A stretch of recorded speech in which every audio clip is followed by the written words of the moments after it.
Good evening, everybody. We're excited to have you here, and we're so thankful for the rain and thankful for such a good crowd tonight. And we've got three of my best friends here tonight, so I always tell you about these programs. People have been very nice to come and listen, and the reality of it is we ask people to come here that we can learn from. So we're so thankful to have Kevin Yon from South Carolina, Don Shiefelbein from Minnesota, and of course Bill Bowman that many of you know from Missouri. One thing before I forget it, we have Brandon Deppenbush, who's with Ursik and Dahl Feed Yard, Ursik and Dahl Company, but Brandon is here tonight representing U.S. Cattle Trays, and he or I would be glad to visit with you about that, but we need to get better about that and just have a traceability system for the United States beef cattle industry. That being said, I'm going to turn it over to my friend Bill Bowman, who'll be our moderator tonight. I want you to be thinking of questions. These guys aren't shy, and I think you're going to have a great time because I know I'm going to. Bill? Thanks, Mark, and we are very honored with the group of folks we've got up here on stage. And Mark called about, I guess, 6 months, 6 months ago, and had this idea and was wanting to bring in these guys and give you a glimpse of different operations, different ways of doing business in the seed stock business, and seeing how they relate with their customers, see how they relate with their families, and kind of the history of some of their programs. And so we're really excited about hearing from all three of them. And we're going to start out, I'm just going to, so you know who we're talking about, Don Shiefelbein is with Shiefelbein Farms, Kimball, Minnesota. I'm not going to spend a lot of time. We're going to let these guys introduce themselves. Of course, Mark on the far side, and then Kevin Yon from Ridge Springs, South Carolina. Kevin is going to kick things off. We're going to ask him to kind of give a little background, a little information on their operations. I've known Kevin for a lot of years now, I guess through BIF, American Angus Association, just seeing their operation and their family grow. Kevin would be a first-generation Angus breeder, I guess is a good way to describe him. And Kevin, I'm just going to let you kind of tell your story a little bit, if you don't mind, and kind of where you all have been and where you're at today. All right. Thanks for having me today, and it's sure an honor to be at Gardiner Angus Ranch. I wondered ever since Mark invited me, like, why am I going there? And I picked up my closest to purple shirt I had, and I'm just tickled to be here. And it is an honor to be at this place.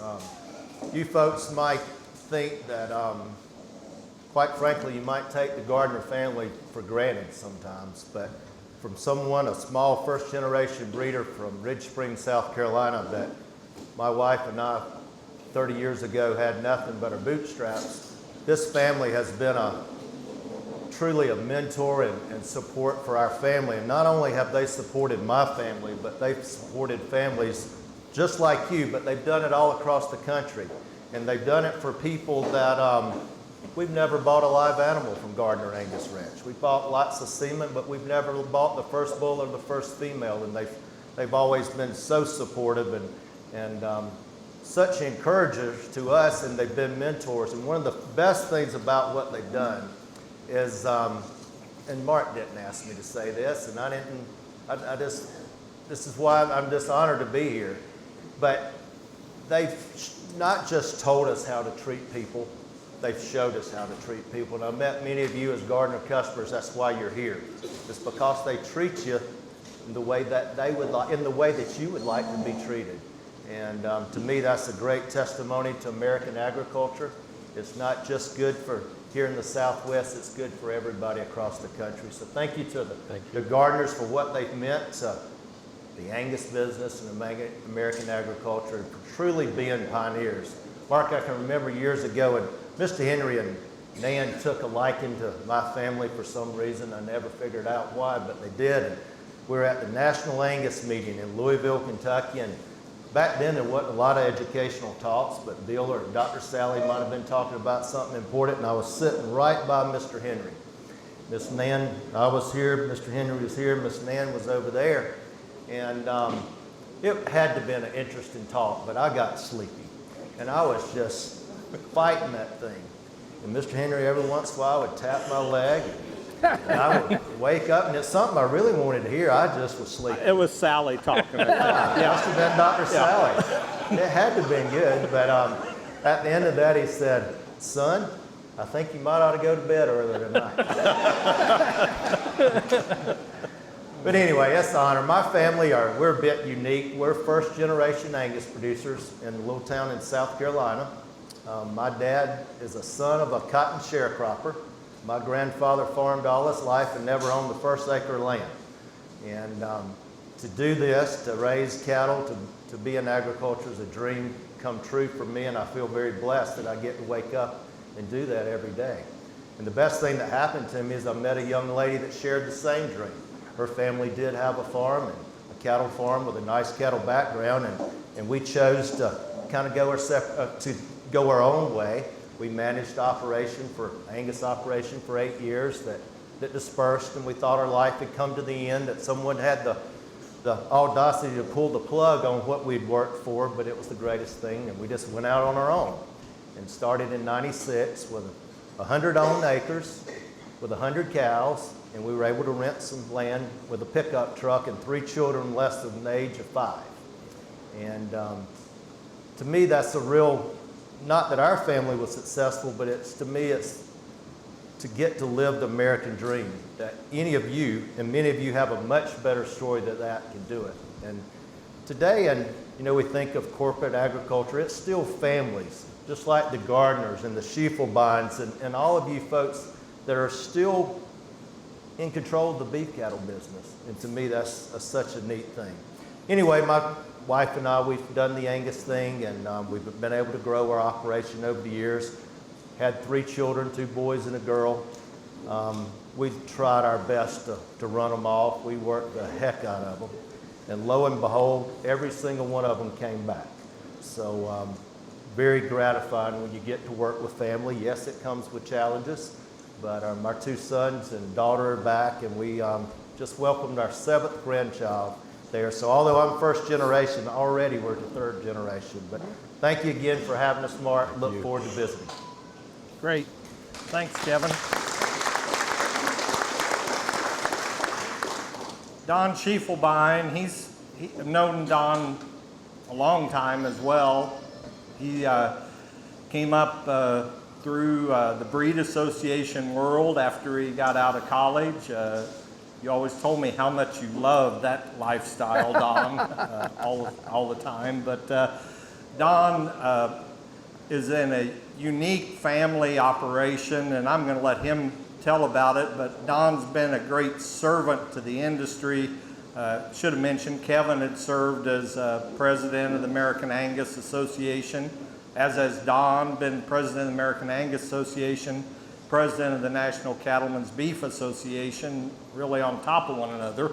And so he's got to spend a lot of time and experience in the industry in Washington and seeing an awful lot of our country over the years. But Don, like I say, you've got a unique family operation. I'm going to let you share a little bit about it, if you don't mind. Well, thanks, Bill. And again, I feel humble sitting up here among these people because it's not a good contemporary group. I don't belong here, all right? So I'm a little out of my league, but honored to be here. And since we're telling stories on Mark, I got to tell you the first time I met Mark, and Mark probably won't remember this. We were going to NCBA, and I was getting my luggage. And I was working for another breed association at the time. And I had just put out the most aggressive, ferocious ad talking about the importance of hybrid vigor, and if you didn't do hybrid vigor, you were basically crazy or a liar, I think it said. I do remember, by the way. Yeah, and I'm grabbing my bag, and over comes Mark Gardiner, and I am starting to shake. I'm like, he read the ad, and he is pissed. And he's coming just a beat towards me, and I'm literally shaking. He goes, Mr. Shiefelbein, he was so polite. because I was 25 or something like that. I can't remember. And he goes, "Nice ad." And you shocked the heck out of me. He said, "Keep being aggressive. We need more guys being aggressive." And to me, that's what makes Gardiner Angus so special, is they're aggressive. And I'm going to share you a story on my dad, and you know we share in terms of his dad's was his everything, right, in terms of making him. My dad, identical. My dad shaped me in ways I am forever emboldened. One day, my dad was doing an interview with somebody, and they said, "Frank, what is the key to your family's success?" And I thought his response is something every cattleman ought to know, because there's a lot of cattlemen who wouldn't have that response. He said, "The key to our family's success is my boys," called us boys, "my boys aren't raising cattle like I used to." And I want that to sink in just a little bit. Think about the progressive nature of that man saying that, when in today's world, how many dads say this statement, "When I'm dad, you can do whatever you want," right? And so I think that's what makes it unique. And if you look at our family, my dad and mom came from Minneapolis, St. Paul, with zero experience in ag, zero. So my dad majored in mathematics. He came out and fell in love with the farm, and we're a good Catholic family, and he had one boy, and that worked out pretty good, so they had another, and then another, and then another, and another, and another, and another, and another. So there's 9 boys all in the family. Well, when Dad said his goal was to bring all these boys back to farm, everybody said, "Frank, that's ridiculous. You can't bring 9 boys back to farm." Then he brought 1 boy back, and 2 boys, and 3 boys, and 4, and you know the story. So he brought us all back, and so collectively at home, I farmed. Now, one of my brothers passed away, but with 8 brothers, their 8 wives, our collective 32 children, the next generation back, which is now, I think it was 36 or 37 of the next generation back, all farming and ranching together. The story I like to say is, when they interviewed me for NCBA, they said, "Do you think you can handle the politics?" And I said, "Have you heard about my family structure? I am the president of Shiefelbein Farms. I can't fire a one of them, and we have to get along." I said, "You tell me if I'm going to be okay at politics."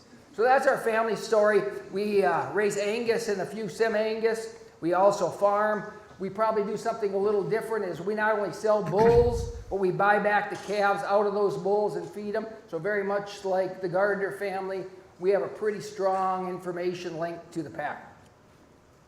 Great. Mark, you want to say anything at this point? No, I think you all know us well, and we want to get more from Don and Kevin. You bet. So I guess, you've talked about your family structure a little bit, and I'm going to ask all 3 of you, but Bill, sit down. when it comes to decision making and kind of leadership, Don describes himself as the president, but how are decisions made at Schiefelbein Farms? Is it a democracy? Are you a benevolent dictator, or somewhere in between? How's things work at Schiefelbein? Well, pretty much what I decree goes. Okay. No, that's not at all like what it is. If you think that system goes, they're a gullible bunch. No, the way our system works is everybody is kind of king of a kingdom. So each brother has an area that they're kind of in charge of, and that's their kingdom. But the group trumps everybody. So the group is the final decision maker. So even though I'm president, what that means is I do most of the book work and all the financial stuff. But in the end, the group decides where we go. So everybody has their say, and very different than some of you have heard how capitalistic I was this morning. Now I'm going to show you how communist I am this evening. Everybody gets paid exactly the same. So all the brothers, Dad and Mom at the time, my nephews. So here I've been back, I'm president, been back 30 years running the operation. My nephew who comes back day 1 makes the same as I do. And so Dad's belief was there's 2 things you want to remove if you want to have a family operation good, successful. Take away people fighting about money, and take away people fighting about power. The group thing takes away them fighting about power. Everybody getting paid the same takes them away from fighting about money. So that's very unique. So Don, your dad had a little bit of a unique approach in terms of he didn't let you get out of college and come straight back home. Kind of describe that experience. Yeah, so Dad was big on we need new ideas, better ways to do it. So his goal was every son, all we had was sons, each son had to leave for at least 4 years. So nobody could come back for 4 years. And then when you came back, it wasn't like you chose to come back and therefore you're accepted. It was if you come back, you have to show the family how you're going to grow the pie financially so that you aren't just taking that pie and slicing it smaller. So everybody had to come back with an idea that said, this is the way we're going to grow the pie, and that way economically you're going to contribute to the operation, not dilute it. And again, going back to most people fight about money, it took away the money situation because you basically had to show how you were going to pay your way. Great, great. Kevin, I know we probably should have had Lydia here if we were going to really determine how leadership works at Yon Farms, but kind of describe your operation. Your kids have come back now and kind of how the decision-making process works there. Sure, Bill. I guess we do it most like most of you do with any other family operation. We do it as a committee. We one time, Lydia and I, early in our career, we were going to a cattle sale, and she had a little old blue heeler pup, and we got in the truck to go to that sale, and she was going to bring that pup. And I said, I don't think it's a good idea for you to bring that pup. She said, well, you're an unreasonable dictator. So ever since then, that's been the joke. I'm the unreasonable dictator. But we do it by committee. And I would encourage you, Bill mentioned Don's had leadership, and we all know what Mark does and the days away from the ranch it takes. But I think that's something that helped our operation. You know, there was a time in my career that I thought that the place couldn't run if I wasn't there. And through leadership opportunities with state cattlemen's and American Angus and beef improvement, it required travel. And I learned that when I was gone, that they got things done, and they all actually was almost doing it better than I would have done it. And I probably didn't want to watch the way they got it done, but I learned that I wasn't as important as I thought I was. If I just stayed at home, and the easiest thing to do is just stay at home.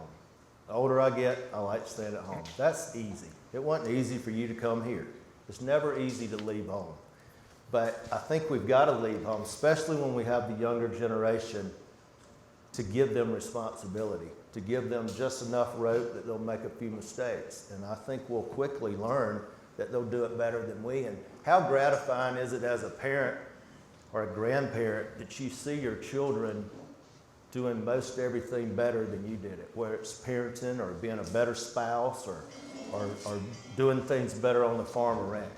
So I think that's important, that we give our young people, whether they share your same last name or not, but that we give them opportunities and that we give them responsibilities and that we expect a lot. We too, I don't know if we learned it from the Shiefelbeins or not, but my wife and Lydia required our 3 children to stay gone 4 years. That could have been whatever. It could have been the military, it could have been college, which we encouraged, but that included summers as well. So our 3 children went and did internships. They never made it here, and I wish they had it, but I got 7 grandchildren that only send you some of them. But they did come to one son came to Western Kansas to Sam Hands and lived actually with Sam and Janet in their home. So my 3 kids went off every summer for 4 years, and they went to mainly family operations. And it was just amazing how families took them in and taught them about how their family dynamics. You know, how do we handle time off? How do we handle salaries? How do we handle transition or succession planning? Every one of these families almost shared some not so good stories and some successes with my children. And to this day, they come back and say, well, the Sitzes do it this way, or the Hands do it this way, and it's been very helpful to our operation. And I again commend Gardiner Angus Ranch for having interns. That's something that we've done on our place, and we get lots of good, wonderful, bright minds, but you'll learn that it makes you sharper. It actually works you harder. So I encourage folks, especially coming from someone that lots of people gave me chances. My parents couldn't give me this, but lots of other people gave me chances. So I feel like as an industry, we owe it to our next generation to do just as Mark and Greg and their families, and to invite these young ones. Mark? Well, I think Don and Kevin have both shared it very well. We have a lot of similarities in a lot of things, not only in cattle, but in family. And Henry and Nan were always adamant that we were equal, and the pay structure was the same. And Greg and I are working on the same structure that we've had since we incorporated in 1995 or 96. And we are fortunate enough to have Ransom Cole and Grant, Greg's son, home with us. And Grant's been home, 11, 12 years. I mean, did I get that right? Yeah, okay. Close. So, but they, it was much the same thing. And a lot of you knew Henry very well. And some of my friends from Tennessee were talking about Henry and meeting him, and on all those little details you were talking about, branding and things. And Henry spent a half hour to an hour, then he just called up on the phone and worked. But Dad was a micromanager. And so as we grew this business, and he grew it for us, but we had to grow it for the next generation to have an opportunity. And, when we talk about family, obviously all of our customers and such, but, our crew here, Scott Toon, Eric Campbell, Kurt Borgell, Jeff Golden, I mean, they're about 140 years of being here. And so they're family too. And one of the things, that we've often thought about, and I'll tell you, Henry, he's talking to me, but he can't touch me right now. So I remember one time being really young, probably in grade school, and we had two men, and the men made more money than the ranch did, and they were good men, but one of them said, I was thinking we should do it this way. And I still bothers me this day. Dad says, you let me think on that. And that just bothered me, and that really wasn't Henry, but the way the guy was suggested it was wrong. But so from that day on, I tried to go, I don't know, Scott, what do you think? How should we do that? Because a lot of this, they've done it more than me or Greg or anybody else. But even as we've grown and we've added help, and I couldn't concur more, and my three interns, we'll introduce them tomorrow, but they're going to have questions tonight. But people gave us a chance, and people gave us that opportunity, and it does make us be better. And they haven't been with me as much yet, but we're getting ready to hit the road here in about a week, so they're going to get to endure me a lot, and we're going to learn together. But all those opportunities to be together, and actually to be with Scott. Where's Scott?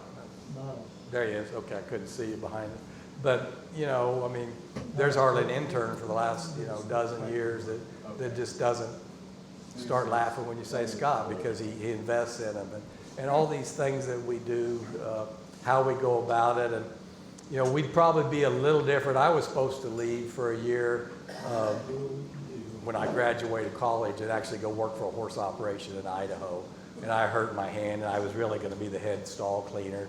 And I didn't think it was fair for them when I had a broken hand to go there. So I never left. And we talked about this, Joel Birdwell, I don't see you, but he was talking about one of his boys that's in school at Oklahoma State. And he really didn't want to be there. I was that guy. All I ever wanted to do was come home. Dad, why are you making me leave? This is where the action is. And I think that getting out and about, and our kids went to college and they did different things, but we were in such a growth mode. We always needed all hands on deck to get the work done. And so it's a fine line from out and about, and they've been out and about a lot, but that's been a little different for us. But they got a lot of opportunities in school, and they get opportunities today to go out on customer runs. But I think we have those things, and we do that. And you talk about what works in families and what doesn't. And our family has changed here in the last 4 years, and you have to talk about that elephant in the middle of the room. There were 3 brothers here working together, and one chose to leave, and so we had to work that out. Okay, and and that's a financial decision. And again, I'm rambling on. We're going to get to the guys that we want to hear from. But I remember, and I say this because I want you to think about this. So 1974, 75, Henry's talking about a will. And I go, and so I'm, 14, 15, what's a will? Well, that's for when we die. I go, you're gonna die? Well, sure, we're all gonna die, but we gotta start planning. And so I remember being a kid, and we would always plan, and you talk about Lydia and the dictatorship and everything. My grandmother, we were partners with my grandmother, and a lot of times she'd go, son, we need to go in the other room. And it just used to, if you knew Nan, it would infuriate her, because we need to talk about business, son. So Henry would always go over the other side of it, to make sure we knew everything, more than we needed to know. We're gonna die, we need to do all these things, but Nan on the way home would always be, well, what did she want? Well, whether or not we should fix that broken window on the pickup. So Dad and Mom were always very much, very transparent, I guess is the word a lot of people use.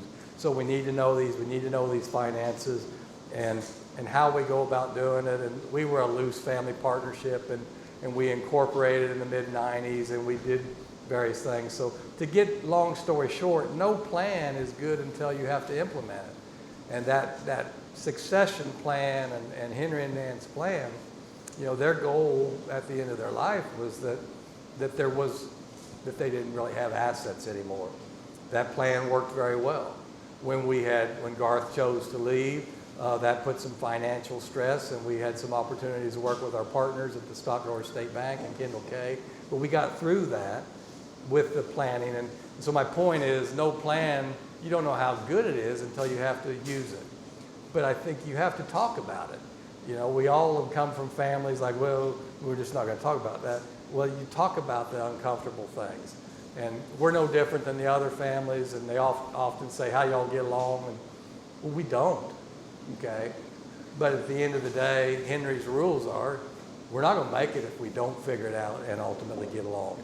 So a lot of words to say, a lot of similarities, but a lot of opportunity. But I think if you go home, if you can have those discussions about the things you don't want to talk about, my beautiful wife Eva over here, how many times did I say, we're not going to worry about fair, I'm not going to waste energy on that, So you have to figure out how to work through those things. But that was a real challenge in my marriage about, working through that. And I think these unsaid things need to be said out loud. Great. So let's get probably what a lot of people want to hear about, I guess, is the operation, the cattle side of it. And we can look around. Mark, we know that today you all have four auctions a year selling bulls and females, sell several hundred commercial females, your customers, then you provide an opportunity for them to sell females. Kevin, talk about how Jan Farms markets cattle, the size and scope of your operation, marketing side of it, on the cattle side of it, if you don't mind. At Jan Family Farms, we have 2 production sales a year. We have a fall in October where we'll sell about 300 bulls and 100 females. And then in February, we'll do it again and sell 200 bulls and about 100 females. And we're in the Southeast, so as you might imagine, it's fairly challenging. It takes us lots of customers and lots of bidders. Most of our bull customers would own 1 bull. Average cow size of 20 or 30 head. That bull needs to breed the heifers, needs to breed the cows. Lots of times those calves would just go to the local livestock auction. So over our tenure, we've seen customers just like you that have invested in genetics, have invested in herd health plans, and invested in the nutritional programs. But yet when it came to marketing, we would just haul them to town, and in the Southeast, we still sell them 1 at a time. So it's been a goal of ours through our career is these people that are doing all the things right, how can we help them get to where their cattle, the value is recognized? And 30 years ago, I think Mark probably might have introduced us, but I would have started working with Sam Hands there at Garden City, and Sam came to my place, and I went to his, and Sam said, well, I'll feed your customers calves, and I'll partner with you, and I'll work with you. And we're 1,350 miles apart. That's a long way. But tell you what, you treat me like you would be like to be treated, and I'll do the same, and we'll have a wonderful partnership. And it's just been that simple. And we've done that over the years, and that's what this business is about. just treating other people fairly, and you don't have to be the smartest. Don's pretty smart. I joked earlier with the cooperators, this was, I was here to balance Don. Don's quick, he's witty, he's fast, and he's very smart, and I'm not. But anyway, so that's how we've worked. I wish we could do a buyback, and we do buy back some of our cattle, customers' cattle. But what we've worked to do is help them find the right place and a place that they're comfortable with in marketing their cattle. Whether that's marketing them by video, or whether it's we have to consolidate producers to build one load of cattle in our part of the world. Where it's encouraging retained ownership, or actually us partnering with them with a feed yard and getting that data back. And that's been exciting to get to do that. Don, you all have one of the aggressive programs in the industry of buying back calves from your customers and feeding those cattle for years and years now. Kind of describe what you all have put together there and how you service customers with that. Well, it began, Dad always said, why would we expect our customers to write us a premium check for our bulls and then let them sell their calves on the regular market? They said it just doesn't seem right. If we're putting all this valuable genetics supposedly into these bulls and they're paying extra for it, shouldn't they get extra for their calves? And so the buyback thing just made sense, and we live in an area that's rich with resources for cattle feeding.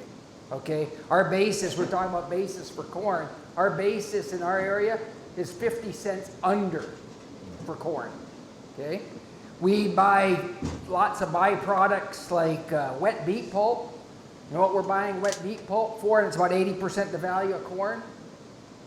$0 a ton. We are also in the sweet corn capital of the world, so we feed a lot of sweet corn waste. That's about 90% the value of corn. What do you think we pay for sweet corn waste? $7 a ton. So people pay more for 12 years of corn than we pay for a ton of feed. So we're rich in feed, so we're using that feed to feed the animals. The other thing we did differently than some is we put an entirely covered feedlot facility. So as you know, an animal's performance is consisting of two things based on the genetics they have and the environment they have, right? We took the environment out by having an enclosed barn where every day is like the other. So everything we reap is the genetics that we sold them. So we'll go there, we'll let them decide how they want to buy their calves. We don't have a predetermined formula. We don't tell them, should you sell them at the sale barn or not sell them at the sale barn. You say how you want to sell your calves. We'll be there to make sure they bring fair value. And so we'll buy them on video sales, we'll buy them in sale barns, we'll buy them private treaty, however they want. We'll bring those calves to our place, and the key thing that we do, just like Mark, is we sell them all in a value-based grid. So every customer gets a report card on their calves. So they'll say, well, here's what your calves did. And it's been an incredibly learning tool for those customers. The bad downside of it is that, guess what? Now almost 60% of our customers tell us to buy the bulls for them. Because they're saying, well, you know the calves, you have the report card. Some of them, and Mark, you're going to feel insulted, but it's just what they know. A couple of them have said, now, what's this thing called CAB? It looks like it's good. Is it good? And so they just don't know the language and don't know that background. So they're saying, you do the heavy lifting. You buy our bulls, and guess what? If they don't work, we'll go somewhere else. Right. So it's a little different. Mark, you want to share real quick? You bet. And I think that's so very well put, and what Donnie just said and Kevin talking about that. Bill Bowman's been a friend of mine clear back since Donnie Laughlin. He was coming to replace him, and he used to work for a sale management company. Nothing about that, but Donnie used to tell Henry and Mark, give him a chance. He's really good. You couldn't resist, could you? Just couldn't resist. Well, you got to tell the whole history. So all that being said, but I remember, and Bill's more verbose than he was back then. I remember a bull that we used, and he kept going, Don, he used that bull, and then Don told me what Bill said. I go, if I'm making a mistake, I want you to tell me, okay? And so that's been a part of that great relationship. But I remember Bill saying probably in the mid-90s, somewhere in there, I don't know if we'll have production sales anymore. Because, and I remember did lots of, and we still do lots of, we have 6 people, 7, 8 people sitting in there tomorrow that will be buying bulls exactly on the specs that they have told them, except it's been our job to develop those specs for them, because I always thought it'd be like Servitech or CropQuest or something where, when we're going to spray or fertilize, just tell me what we're supposed to do and we're going to do it. And some of that has evolved to that, but I think the surprising thing has been we've evolved to more sales when you used to say, well, I don't even know if we'll have a sale. And I kind of thought that might be true too. But one of the things, and many of you started with us on private treaty bulls, but I think the exciting thing as you learn, and I'll play Monty Hall too, to help young people or anybody to get a bull that'll help them. But if we can get them started, we can show them the value added, they typically upgrade. And the reason it's evolved to more auctions and presenting the information this way is the competition for those better cattle and for people, because Joe Mayer and Margie, is Margie here tonight? Anyway, he's a dear friend of mine that's no longer with us, and he'd always, as we added a sale, or the private treaty, send me your cull bull list. I go, Joe, they are not culls. These are this percent. No, I just want to see them. But the point of it ends up being to present the information where it's all there. And Mark Gardiner doesn't know what may be best for Troy Marshall or Lorna Marshall. They have different specs, so we present that in this system. And that's made it evolve to where we've had more auctions instead of less. Good. I know Gardiner Angus Ranch is 100% Angus cattle. You guys both have branched off and provide your customers some other genetics. You want to describe the thought process, either or both of you? Kind of talk about that a little bit. Yeah, well, ours is the result of we feed the cattle, and therefore we believe that a quarter continental opens the marketing window for those cattle. So we talked a little this morning about grids, and everything's grid marketing. The limitation on weight tends to be yield grade 4s and 5s. About 25% continental will just widen that weight, so instead of having to market your steers at 1,400, you can maybe do it at 15 or 16 more successfully in our operation. So what we've done is we've been very diligent about how we do hybrids. We select a breed, and this breed is Simmental, to stir up hybrid vigor and to add that marketing window wider. But we do it very different than some. We don't have a Simmental herd. All we have are Angus cows. So what we will do is we will embryo transplant, IVF, into 6 or 7 of Angus cows that have the right profile to go into the Simmental. We'll pick 1 or 2 Simmentals from the whole breed population. We'll reverse sort in IVF and get all bull calves and create our hybrids by creating no females and having an all bull progeny. And that way we can keep all our dealing with Angus with all the females. Good. Kevin, you all live in the southeast. You've kind of taken a little different approach to some of the genetics you use there. Yeah, our family would be similar. We're 90% Angus, but we also breed a few Sim Angus as well as Ultra Black, which is a hybrid between a Brangus and Angus. And it's not something that we really chose to do. I always told my children that as a family operation, that the customer's always right, and we're going to do whatever they ask us to do, unless it's 2 things, unless it's dishonest, unless it's dangerous. And we had customers that were riding right by our place, going to buy those Sim Angus or those Ultra Black bulls, and they kept saying, we want to buy them from you. We want to come to one place. We trust your data. We trust your management skills. We want to buy them here. So our customers encouraged us to do it. Again, it's not something that we chose to do, but in South Carolina, to sell 300 bulls is a tough thing. And these guys can do it all day long, but it broadens our customer base. And what we found over time is some of those guys and gals that came there and talked a lot about buying a Sim Angus or a Ultra Black bull, they might come and say, I didn't realize Angus had this much growth. I didn't realize I could get this kind of phenotype.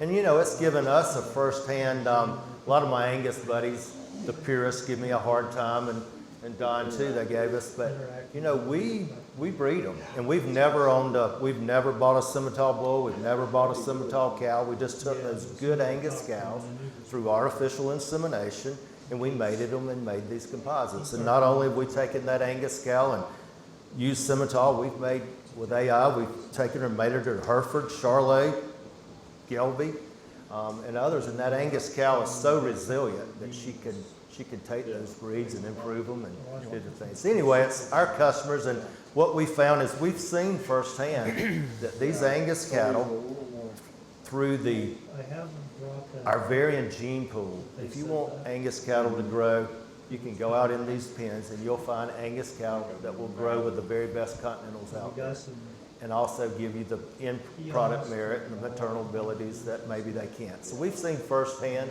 what they can do. Yes, there's good attributes in all breeds of cattle, but that's our family's take on it. Mark? Like I said, I wanted to learn here too, so what has been the challenges of those other breeds? What has worked, but what has not worked for you? I think Angus's database is second to none. The predictability, when we use a bull with high to medium accuracy, we know what we're going to get. And I don't think we can always see that in other breeds. I would say the biggest downfall of Simmental and Gelby is they lean on Angus too much. If you go back into their purebred genetics, I think they've gone down considerably in terms of their ability to compete with Angus, because they are creating so many hybrids that nobody's focusing on creating the purebred sires or the purebred parent stock for those hybrids. So us finding a Simmental bull, and we just have to find 2, remember, in the whole breed. We can find 100 Angus easier than we can find 2 Simmentals, and maybe 1,000 Angus. And so finding purebred stock that does what it's supposed to, because their breeders have gone to the hybrid so aggressively that they've left that parent stock without having a lot of genetic selection on it. I'd agree. Great. Good. I mean, you talk about doing those things to diversify some, but Kevin, like when your operation, as you look over the years, talk about some of the diversification that you all have done as you brought family back in, and some of the other enterprises you've been involved in. Right. Our family is 100% of our income has been derived from agriculture and mainly cattle business. But as time has evolved and as our growing family helped encourage some different diversification. I mean, we've always heard from school that you need to be diversified. You didn't need to put all your eggs in one basket. And most of our eggs have been in one basket over time. But, you know, as you have children, you learn that all children are different. And at our place, we always want to have the right people on the bus, whether it's family or staff members. But not only do you want the right people on the bus, you want those right people in the right seat, where they're happy, where they're getting self-gratification from their work, where they feel like they're contributing. And any of us that have families, we know that we're all different. We all have strengths and weaknesses. And I've got a younger son that is as good as anybody we've got on our place in the cattle pen, but he'd soon be on a piece of equipment. He's our farmer. So we've always raised a lot of our feed, but now we raise all of our feed almost and actually sell some feed. And yes, he'll still help with cattle, and he's very good at it, but it gave him immediately responsibility that the rest of us just didn't have time to do. Our family had the opportunity. There was we call them pecans. You might call them pecans. They're the nuts that grow on the trees. Our closest neighbor was a pecan farmer, and he was 95 and had a retail store, online presence. It's amazing what this gentleman did, but lo and behold, when October he fell and broke his hip, the harvest was coming. His children were 70-something years old, and they come to us and they say, "Do you want to buy Daddy's orchard?" And Lydia was like, "No, we got a sale to do. We don't have time to do that." And we said, "Whoa, wait a minute." And they said, "Well, we don't. We're 70. We've already retired. Daddy don't want to quit. We've told him he's got to, but He don't want to sell, but he said he would sell if the Yons would buy it. We had our oldest son was an ag econ major, and he said, wait a minute, I did my senior project on this. I think it'll work. We did it, and it's been a nice addition. It hadn't made us a lot of money, but we've got a storefront in our little tiny town. We are open 6 days a week. We make pecan candies and pecan pies, and guess what? Now we sell certified Angus beef in the Nut House in Country Market. So, you know, I think we never intended to be, I'm a cattleman. I'm not a pecan farmer. But it came our way. It was an opportunity. And you know what? If it didn't work, it would make a wonderful pasture. So I think we've got to be open to those opportunities. You never know what good come out of it. Now my son Drake married a girl from New England, a non-farm girl, but she had a food sciences. She's a human nutritionist. She is absolutely wonderful in managing that retail store that's selling local products, selling our beef. She's the biggest beef promoter that I know of. And that gave her a place to be. She wasn't real comfortable on the farm, but this gave her her space.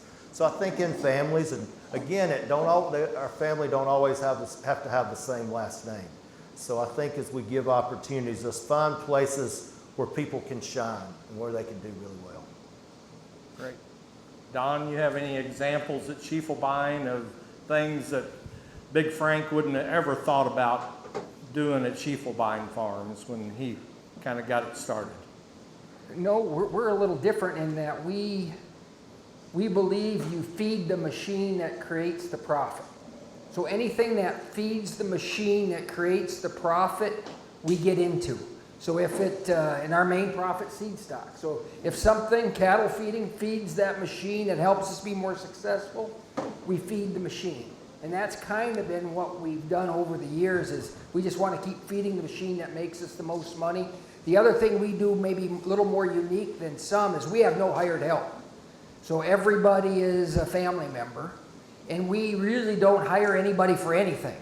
So we do all of our preg checking ourselves, we do all of our laying concrete ourselves, we do all the electrician ourselves, we do all the plumbing ourselves, and we're kind of a self-sufficient, almost cult-like organization up there. Kind of socialist or something. Yeah, a little bit, yeah. So if somebody's water goes down, we bring in the plumber from the family, and he fixes that house plumbing. Good. Mark, what are some of the things you all have done a little differently Well, than it's what very, Henry did? very similar, but, you know, the growth of this ranch, you know, is when I was in high school and college, same with Greg and Garth, you know, we were basically a 10,000 acre ranch. And I mean, we're sitting in a nice building tonight, and a lot of the folks from Stockgrower State Bank are here, and they're here because we're partners in this, and so it's very important that we communicate. But you know, the reality of it is, and as these families grow and evolve, you know, you can read out on the wall on the homestead, and that's a Kansas Historical Society picture, but my granddad was born about 4 miles east of here, and they lost that place on down the line. But people worked their whole lives to where we had that opportunity to come back. And so what we've tried to do, what Henry and Nan tried to do, was grow the business for that next generation to have that work right if they chose to work into it. And so even though I'm in my prime, and Greg is too, you know, we would probably, if the next generation didn't want a part of it, we would have been winding down. We'd still, Eddie, be up at the Red Barn. And but when we look at that, and so we had to grow the business, how do you do that? And Dad, we would always buy maybe a load when it rained like this, which we're so thankful for that. We might buy, I remember buying some Brahma Cross steers from the Means family probably 30 years ago. And we'd run those, and we've expanded that. And where's Randall Spare? I see Mark Spare, okay. Can I ask Donnie if there's any veterinarians in his family? That's an inside joke on the preg checking. But Randall can get wound up too, but that's why we love him. But so we've grown that, and you've heard the history of U.S. Premium Beef, and why was that formed? That was out of fear, you know, taking control. And we talked this morning about 1 out of 4, but being a part of that, I mean, and I shared this morning, I've shared it before, but oh, Gardner, this is just another dadgum Angus thing. And I remember saying, well, I hope it is. But if it's not, we need to know what our cattle can do and how it can get better. Now, I'm a better cattle breeder today for being a part of that, for going on first week operation, 1997, December. So we've done that, but we bought lots and lots of customer cattle, and again, our partner and friend Randall Spare, Mark Spare, you know, we buy a lot of cattle together. You know, oftentimes people will ask, what are those off-site cattle? Well, those, I'm just going to be, what is the word, transparent, okay? Well, those are Gardiner customer cattle that we bought together with the Spare family. We don't have enough room, and it's easier to keep track of the accounting. So they're actually another customer, Snake Creek Ranches, but all those things to grow it. And I remember as the growing pains buying these customer cattle, and Greg's always one of my biggest cheerleaders / critics. You know, do we really have time to be chasing these wild, jumping over the fence cattle that have never seen a human? And I go, yes, we do. So, and the point of it is, what we've learned the last 10, 15, 20 years is I have the same debt, taxes, overhead, and we can utilize a lot of these cattle to get to some of the rougher parts of and utilize that better than ever before. And we had a good discussion about getting cattle and going on feed.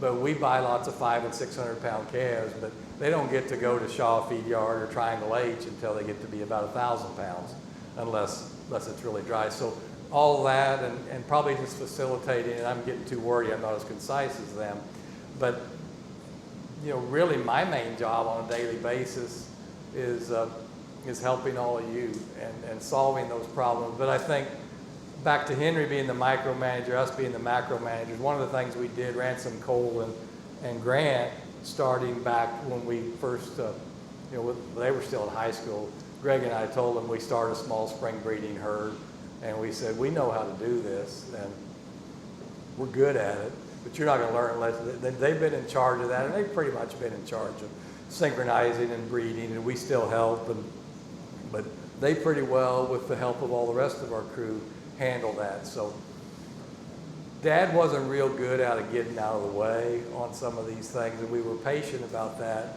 but we have grown to the level where, you know, they've all gravitated to what they do, and they do it well together.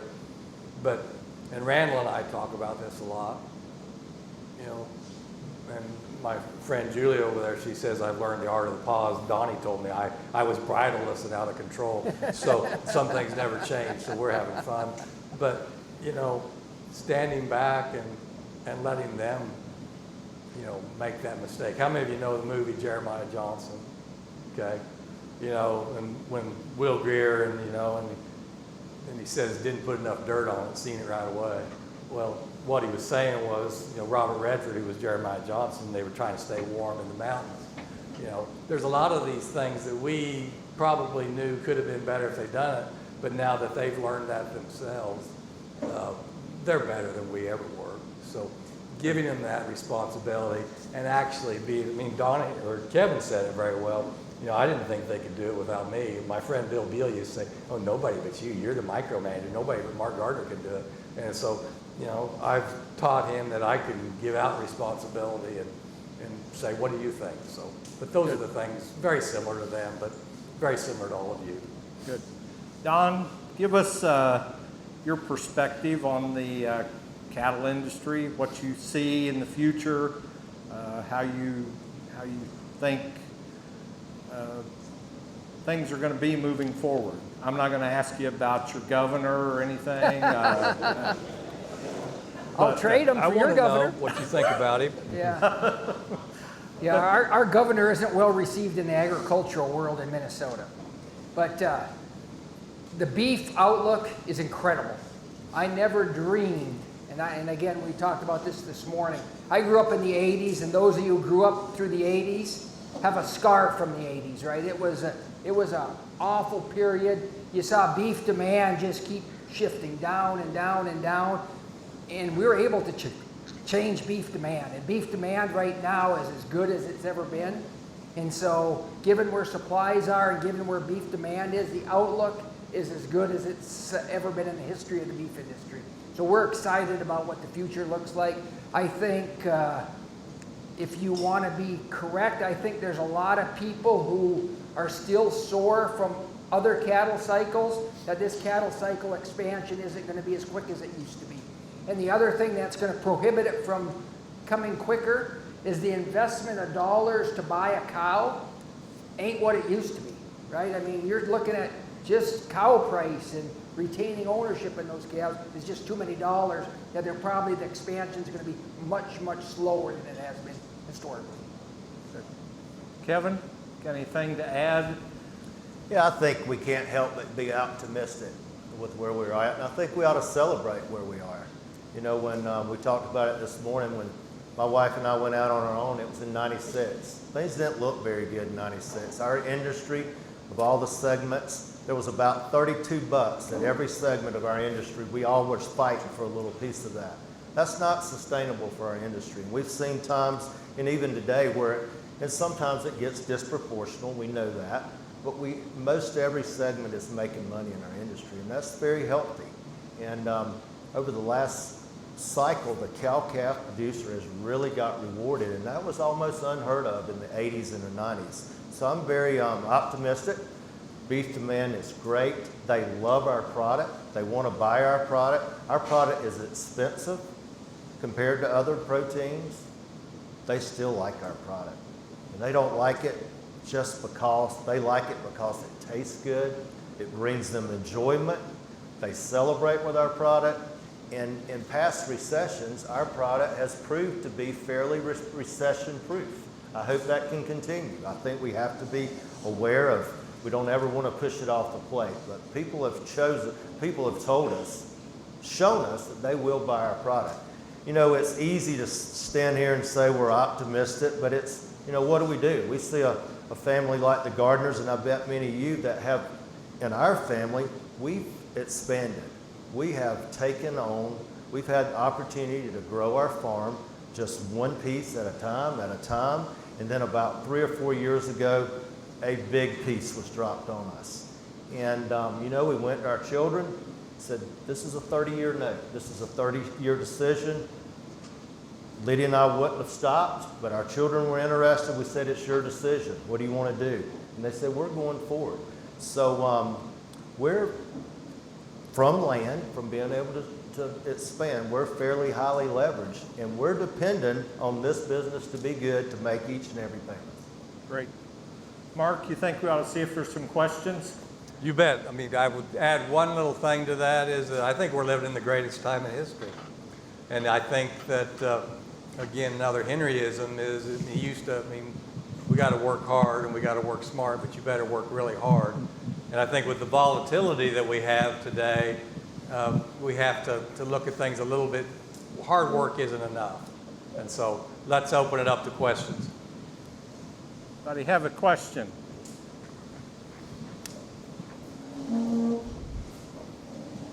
Mark, you used a phrase a while ago that we were always in growth mode. Everybody in this room here tonight's seen the growth of Gardiner Angus Ranch.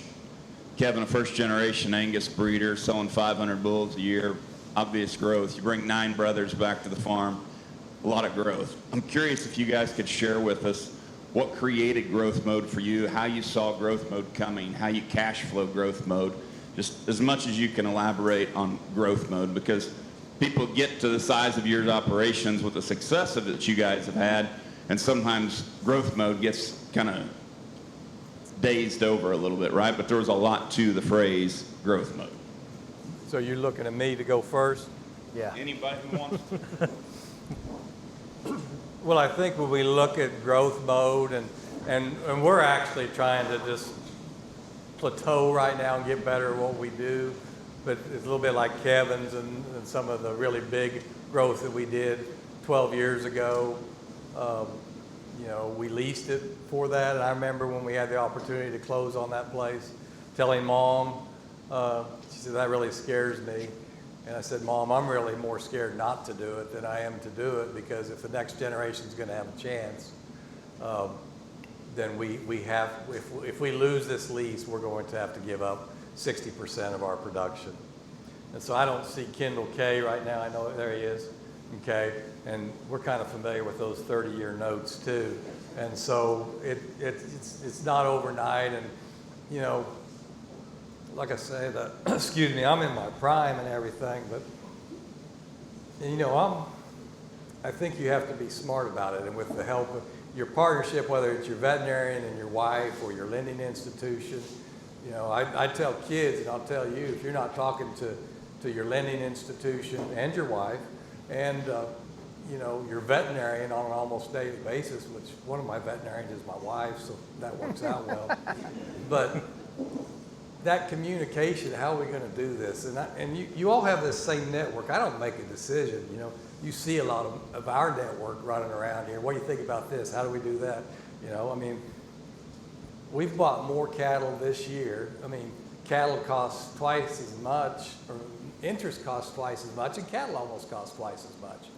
But we're all in. So I think having that decision, having the, you know, the worksheet we showed of the break-evens this morning, I could have sold those steers at $2,000 a piece. But working that out and knowing what those things are. But I think that's having the Kimball K's and the Ashland Veterinary Center and our crew here, having that to tell me where I'm wrong. Where am I wrong? You know, Bill Bowman gets tired of me calling him. You know, what do you think about this? How about that? And so you surround yourself with those people that don't tell you that you're a great American. You surround yourself with people that will tell you what you're missing. So growth mode is make it a calculated risk, don't make it a wild risk. I like to think that American agriculture are the most pragmatic opportunists there are. And I think that's where we'd like to fit. Just to grow, just to be the biggest, you know, what does that really accomplish?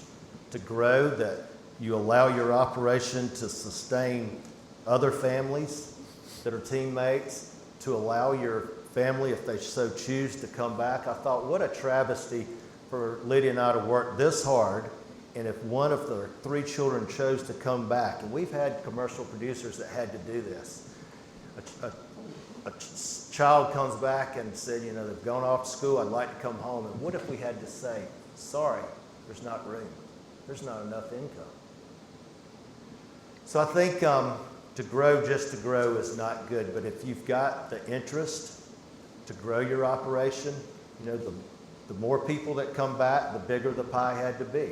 The other thing about growth is, at least in our instance, it's never been on our timetable. When that farm or ranch comes for sale, you got to make a decision. And our decision in the farm that we bought has been in the same family. The King of England granted this family this in the 1700s. Okay? Over 250 years, it's been in the same family. This is the family that brought us, we're commercial bull customers, they were our bull customers. They brought us in, they sold us 100 acres. We fixed up a little tenant house, 1 bathroom, 5 of us lived in it. Our farm office was there. We thought it'd do for a little while. It did until all the children went off to college. Then Lydia and I moved to a bigger house that has 2 bathrooms. But it wasn't ever on our terms. So this family had been farming this land for over 250 years, and they would let us pay off 1 little parcel, and guess what? They dangled the next piece in front of us. Oftentimes financing it. We'd say yes. We'd get it almost paid for. Guess what? They dangle another one. Until, this was 25 years of this, and then until they almost had totally divested of their whole farm, except the core. And then boom, they dropped that on us. We weren't really ready to handle that, but it was either we do it now or we may never do it. So that's when we have these tough family meetings is, you know, are we willing to stretch our neck out? Are we willing to work a little harder? And it's never worth doing that if it's going to cause so much strain that it's going to destroy your family. And we've all seen that happen, and we've come close to that, even at our house. So much strain. We've grown sometimes before we were ready to grow. But we had to do it because the opportunity was there. We couldn't wait. The kids weren't even back to college yet. I don't know how Lydia and I kept it together till they got back, but we did. And then they came back, and now it's grown even better. So it's not always, growth is not always easy, but we always don't get that second chance. Yeah, and I'm not exactly sure what you're getting at precisely if you're talking about growing cow numbers or just growing the business. I think growing the business is essential. I think strategically growing the business is essential. And I believe that this quest that some people have to sell more bulls, and boy, Shiefelbeins are selling 500 bulls, so I might need to sell 550. I don't think that's smart. I don't think that's smart at all. I think if you look historically at seed stock production, you'll see what I call right-sizing yourself for the number of bulls that you have. And that's much different than maximizing. If you just do a brief history of Angus operations in the United States, you will see several that growth their way into exit. And so you have to be very careful. You all can remember the names that were dynasties at one time that were not smart growth. I think what you want to do is grow in a way that allows your risk to be diminished.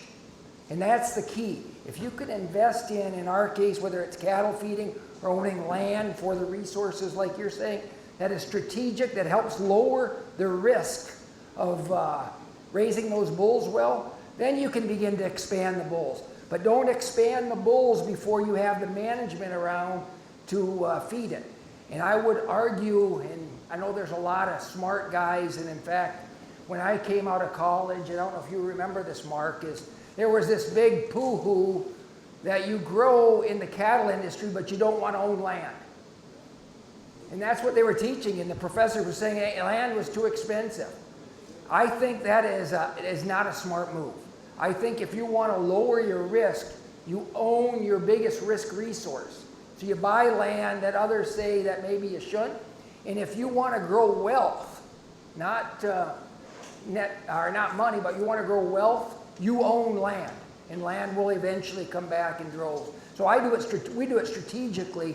The other thing we have going for us, and if you haven't figured out, we are Catholic, right? When you're a bunch of Catholics, you're growing people faster than you're growing animals, so you have to grow just to feed everybody. Question?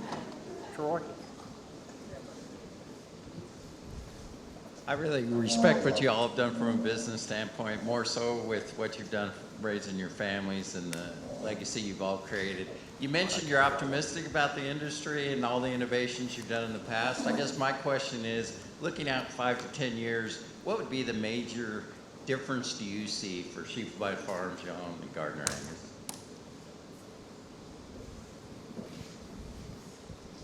You're up. I would say you have to adapt your family for changing times, and that's hard for some of us guys.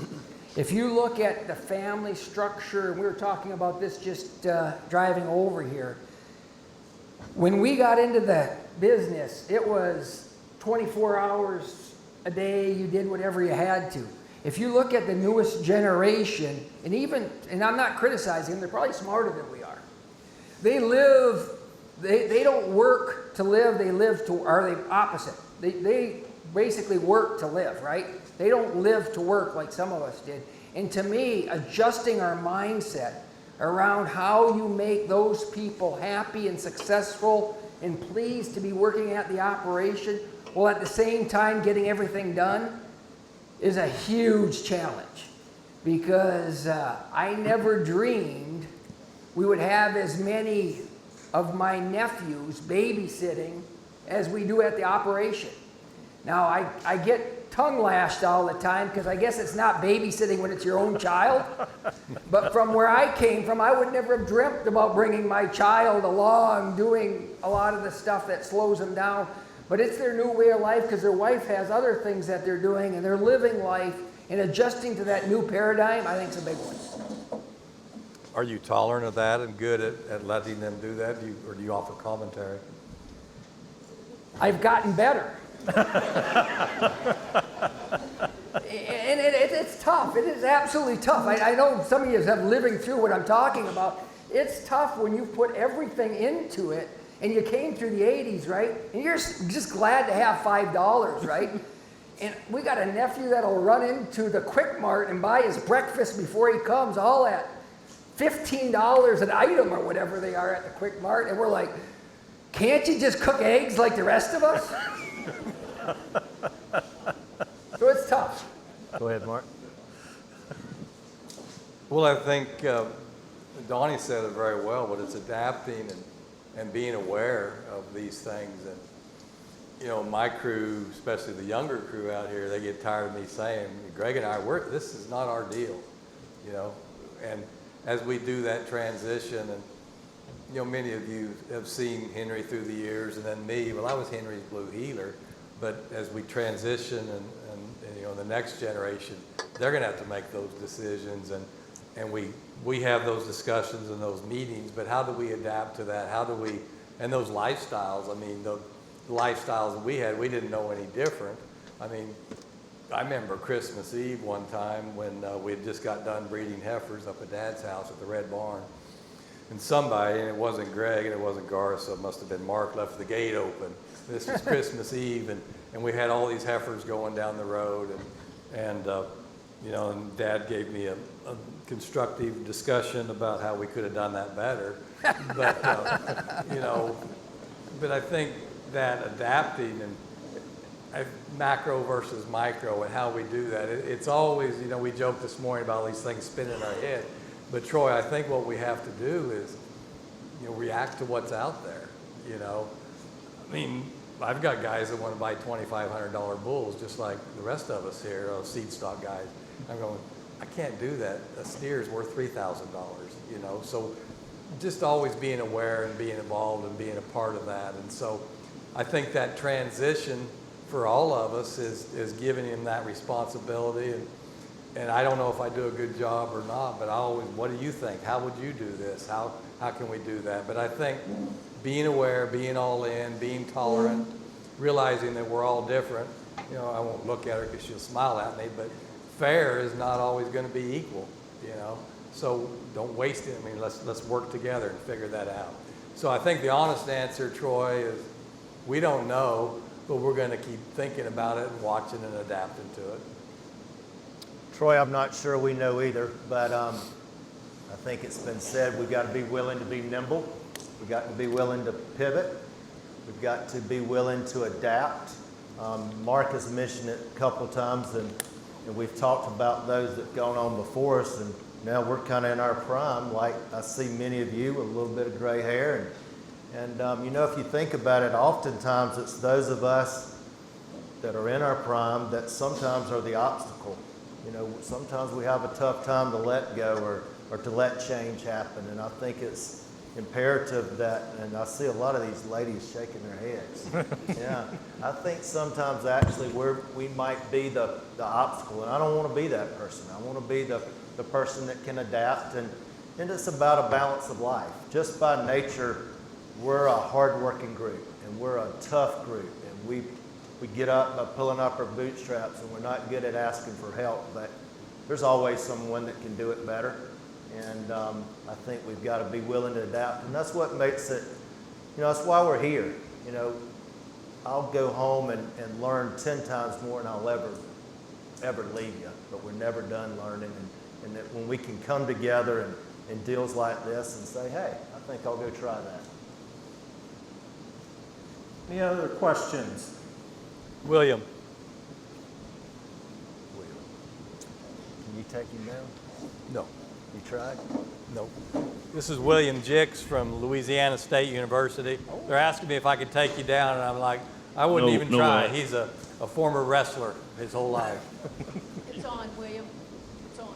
It's on? Hey. My question's for Don. So you mentioned when...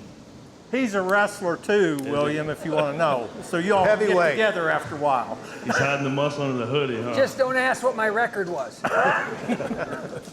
So you mentioned earlier that your family had a piece of the pie, and when you go away, you and your brothers would go away for 4 years, and you'd bring back a piece of that pie. What did you bring back to your ranch, or what do you wish you would have brought back? We're still trying to figure that one out. Well, I brought back my wife, which was better than most people ever thought I would. But the reality is I brought back the buyback program. So actually, when I work, and again, this is all about experiences, meeting people, and I've been blessed beyond understanding on the people I've got to meet in my life. I feel honored actually to know everybody on stage and many out in the audience. I'm just honored. And I don't know how I happened to meet these people, but one of the guys was Leonard Wolf. And I don't know if you remember Leonard Wolf. Leonard Wolf passed away again. But they bought a lot of calves from their customers. And by gosh, I studied that and I said, you know what? And please don't take this wrong if you're any limousine breeders. I said, if he can get people to pay premiums for limousine, just think what we can do with Angus.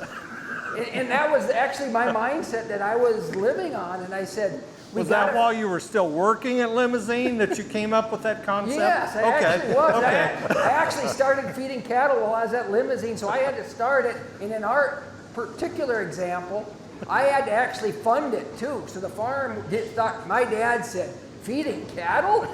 That's risky and makes no sense. So I had to actually start with my own money. And I tell you what, I could remember, and right there, I don't know if you remember, April 1995. April 1995, I had a bunch of cattle to feed because in the previous 94, I made a lot of money, and I'm this young punk kid saying, this stuff is easy. And so I loaded up, and all the smart guys from CattleFax said this market's going to go higher. So I said, well, I'm going to Texas hedge too. So I bought all these cattle, Texas hedged, and I don't know if you remember April of 95. I do. Anybody remember? How bad was it, Troy? It went down to the futures market, went to 58 cents. 58 cents. I had lost everything. I mean, my house was gone, everything was gone on paper. I was as broke as you could make somebody. And I tell you what, that's when you decide, did you marry the right woman? Because I am just fretting. I'm sweating at night saying, why did I do this? This is the dumbest thing. I'm sweating and I can't sleep.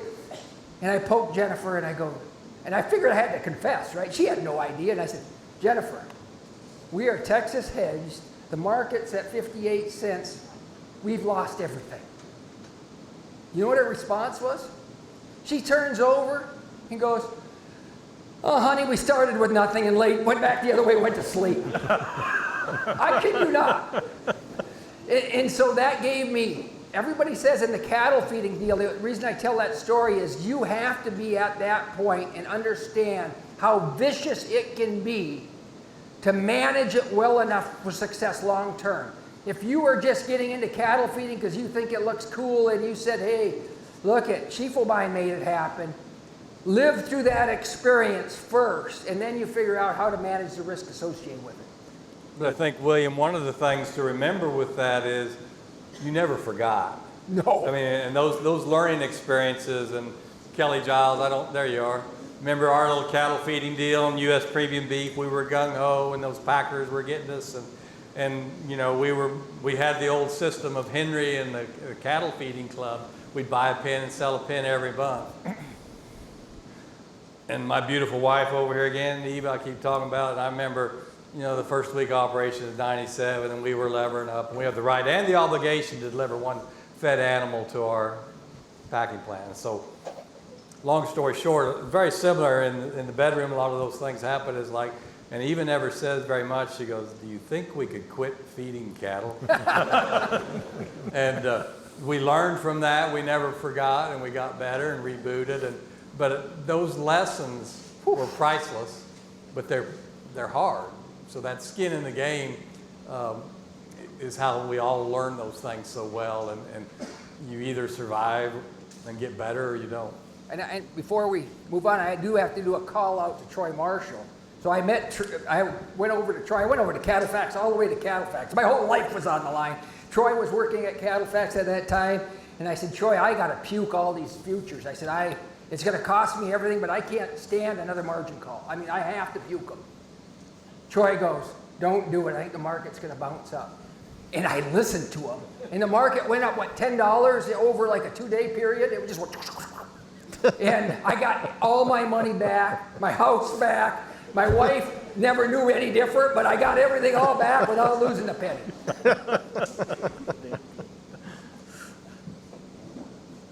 My question is in regards to work right versus birthright. You all have your kids that have all returned home. but so maybe this is a question that you can refer to more indirectly than directly, but tell us your thoughts on work rights versus birthrights. Well, for us, that's always meant working the way into the business as far as, what Henry and Nan did and their assets. We had a plan. At that time, we started out as the Luce Family Partnership, and I won't get the details right anyway. And then we incorporated about 1995, 96, and Greg and I, we formed an LLC, and so at this point in time, Ransom Coal, GRCQ, Grant, and Quanah, they, our LLC is pretty complicated. It's M&G LLC, but M&G LLC, as they work into the business, we're transferring that to them on a schedule every year. And so, Sounds like the rest of us. Dixie, that's a great question, but things will change. Things have changed here, and as we do that, there'll be some that may be here, and there's some that may not, and so we'll have to evolve from that. But that LLC gives us the structure and the protection to be able to transfer those assets to the next generation, and we have advisors that help us with that. The number one advisor is Kendall Kay right there. What do you think about this? How do we do that? But that's that scheduled transition, and we'll have to adapt, no different than all these other things as we go forward. Quanah was a school teacher, and he did different things, and now he's had the great honor to work for American Angus Association, as his wife worked for Phillips Petroleum, and we don't know the schedule, but they hope to come home someday, so we'll ease into that. But that doesn't answer your question, but you get help, and you have the structure, and as we have Jack Wilder Gardiner walk in there, it'll be different for them, but you always remember me in 1974, Henry talking about a will. You got to keep working on it, and you're not going to know how that plan works until it has to be implemented, but it'll be better than no plan, no matter what. At our place, we've always talked about it's a work right. You just can't waltz back in and say, I'm son, I'm daughter, here I am, look at me. You got to bring back something that's going to contribute. All our children did come back. They contribute differently. If one of them had chose not to come back, I'm a firm believer that fair is not equal. And we're seeing that with families all across the country, especially as we see our assets grow in value. We've got one sibling that's been home with blood, sweat, and equity, barely making enough money to put shoes on the children. Other children have gone off and been very, very successful, and then they get to looking back and they see what that family ranch is worth. It's a real issue. If there's one thing that I would encourage you, and I think it's just imperative for American agriculture, none of us want to talk about it. None of us want to talk about transitional planning, succession planning. It's like we're never going to die. But we are going to die. And it's imperative that we make those plans, and it's imperative that we discuss it as a family. My wife's family owns a sizable operation. My wife knows nothing. They're in their 80s. Her brother is there working. My wife is not. She don't expect anything. They know nothing. And I think it's only fair to your children and your grandchildren to discuss it and go through the process. It is a painful, laborious project. We're doing it right now. It's expensive. There's nothing about it fun. But we're making ourselves do it because we owe it to our children and grandchildren to do it. And you can, I think we've got to have the right people at the table. And we're doing it from a team approach. We're going to the best one we think we can afford, and we really can't afford him. And he said, look, you and Lydia can bake the cake and go to your children and say, this is it. This is your cake. Enjoy it. Or if you feel comfortable, we'll invite them in and we'll all work on baking the cake together. So we're baking the cake as a family. Is everybody always happy with what's going into the cake or how it's going to come out? No, but we're working at it. And I think one of the most important things that I was told by someone very wise is to never let perfect get in the way of good. That plan will never look perfect. It will never look perfect. But if we wait on it to get perfect, it's kind of like having children. We never have them. So I think it's imperative, if you haven't done it, I beg you to go get started. And I would say in our case, birthright opens the door.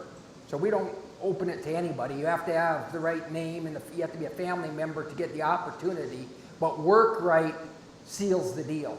So what we do, we go as far as we make them come up with the presentation. Then remember, they have to come in front of our entire family, and there's a vote on whether or not you come in, okay? Then once you're in, 5 years later, you're in a vesting period. 5 years later, they said, did you fulfill what you said you were going to do to make our family successful? And at that 5 years, they seal the deal and they become actually a partner, if you will, in the family. So we make them go through the process because we want them to earn it. And then again, it's probably my concern with, they didn't live through the 80s and they need to make sure we hold them accountable. Going to what Kevin said, we do something that I think every operation should do with regard to planning, and that is every year, once a year, I give everybody a sheet that says, should you die, should you become disabled, should we decide we don't want you, this is what your payout is. And every single brother signs that every year. So we agree every year what the value is on the whole place, what the value is of their shares, what the value is for their estate. And the reason I'm doing that is we have such a huge family, right? If one of my brothers dies, I have to be able to explain to the wife what they were entitled to and let them know, no, this is exactly what it is. So I do a preemptive strike, and I make that brother bring that sheet home to their family so they know exactly. And we're not talking plus or minus 10,000. It's to the dollar what their payout will be. And it just makes things simple. And I will add on one other thing is we went through this estate plan. My dad was a little resistant to it because he didn't like the thought of being dead, right? He wanted to live. My dad loved life. And when he passed away, I guess it was 2 years ago, and my mother passed away last year, we did zero with the lawyer upon their death. Zero. Because everything was in order. Zero. Not one thing. And we didn't have one discussion among the family members of, shouldn't we have done this? Or zero discussions, zero lawyers. Both passed on with pretty good sized estates they had built at one time to zero discussion. And I think that's the way it ought to be. Any other questions? Maris has a question, and Joelle. I don't have them. Just pass it across there, William. Hi. What would you want the next generation to keep in mind with the cattle business continuing to grow? We got experts from outside. I'm too close to home. I think keep an open mind and make sure, and this is the biggest fault we have in the beef business, is understand those that write the checks write the rules and accommodate the consumer in your decision making. We lived through, part of that 80s problem that we lived through is we were not being responsive to the consumer at all. There was a time we said, you know what, we're raising cattle, we aren't raising beef, and we don't care what the consumer cares about. If you become responsive to the consumer, and that means doing things that people don't even like talking about. When I was with NCBA, I would get angry phone calls and say, what are you guys doing talking about sustainability? Don't you know that's the most evil thing in the whole wide world? And I would have to respond to them. If our consumer is talking about sustainability, it better be important to us, and we better address that issue. So from my standpoint, keep that consumer front and center. I would hope that our younger generation would have an appreciation for what has afforded them to do what they love. Number one, this is a people business. Mark said it very well. Every animal is attached to someone. We've been given the responsibility or the blessing to take care of God's creation, whether it be the animals or the land. And what a more noble job to get to take care of God's creation every day and to make them better, to make the cattle better, to make the land better, and at the same time providing people with the most safest, wholesome, most best product in the world. So it's a big responsibility, and I would hope that they would understand and appreciate the magnitude of that responsibility. I think those are great answers that I can't enhance, but I think when we're talking about all this estate planning, everything that everybody has said is so relevant, and that's what Henry and Nan did with the zero planning and the transition, and that's hard.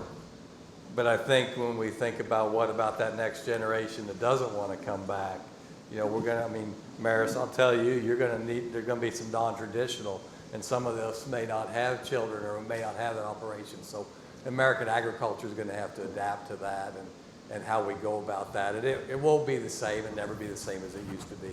Joelle, you're up. All right. Is it on? Oh, yeah. Okay. So my question is for Kevin. So you said that you're a first generational rancher, and to me that was really inspiring because I think the most daunting thing for many people in my generation is just getting started in the industry. So if you could elaborate a little bit of what experience you had, educational background that you had that prepared you for that, how you just got started getting your initial herd, and then what decisions did you make on the front end that ensured your long-term success? Yeah, I'll make a stab at that. Number one, I think you've got to have a passion.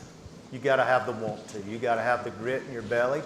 And for me, I had it and never ever wanted to do anything else, and never had a job that wasn't related to cattle. Bought my first saved up money, actually borrowed some money to buy my first Angus heifer in 1978 at 12 years old. Was working for a neighbor, exchanged for my labor for letting me put this weaned registered Angus heifer in his pasture. Well, guess what? That registered Angus heifer got hit in the highway, and that was the end of the Angus business for me for several years. But I didn't give up. I bought a herd of commercial Angus in high school, and were able to keep those through college on borrowed money, and paid for those cows and helped pay for my way through school. So I think you got to have the want to. I'm a perfect example, and if you hadn't figured this already, you don't have to be the smartest, you don't have to be the best looking, you don't have to jump the highest, you don't have to run the fastest. You just got to be willing to work hard, do the right thing, and as my coach at Clemson University, Dabo Swinney, says, is you don't have to be the best, just do your best. And the best is yet to come. That's really, Joelle, not that different than the work right. And the skin in the game. I mean, you don't have to be family or to have a work right and to get that entry into what you're doing here now, you've had some long, long, hard days. And guess what? You're going to have a lot more. But that's your opportunity, okay? And that's all what we're all saying here. And you'll do very well at it. Thank you. Well, we appreciate you all sticking with us tonight. I know Mark was hopeful we'd keep it kind of an hour.